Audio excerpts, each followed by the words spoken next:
સાબરકાંઠા જિલ્લાના પ્રાંતિજના વડરાળ પાસે આવેલ એક્સલન્સ સેન્ટર ખાતે રવિ કૃષિ મહોત્સવ કાર્યક્રમ યોજાયો હતો, જેમાં વડરાળ સહિત આજુબાજુના ખેડૂતો સહિત ગામજનો મોટી સંખ્યામાં ઉપસ્થિત રહ્યા હતા.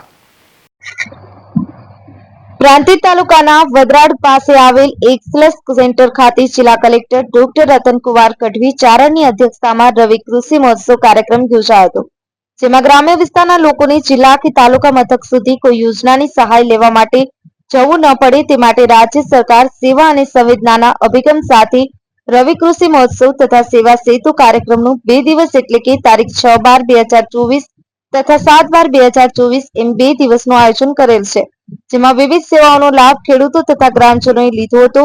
તો આ પ્રસંગે જિલ્લા કલેક્ટર ડોક્ટર રતનકુમાર ગઢવી ચારણ, જિલ્લા ખેતીવાડી અધિકારી બીજે જોશી, પ્રાંતિજ તલોદના પ્રાંત અધિકારી એ.જે. પટેલ, પ્રાંતિજ મામલતદાર જે.જી. ડાભી, મદદનીશ તાલુકા વિકાસ અધિકારી ગણપતસિંહ ઝાલા વગેરે ઉપસ્થિત રહ્યા હતા. તો વડરાળ ગામ સહિત ગ્રામ્યજનો મોટી સંખ્યામાં ઉપસ્થિત રહી રવિ કૃષિ મહોત્સવનો લાભ લીધો.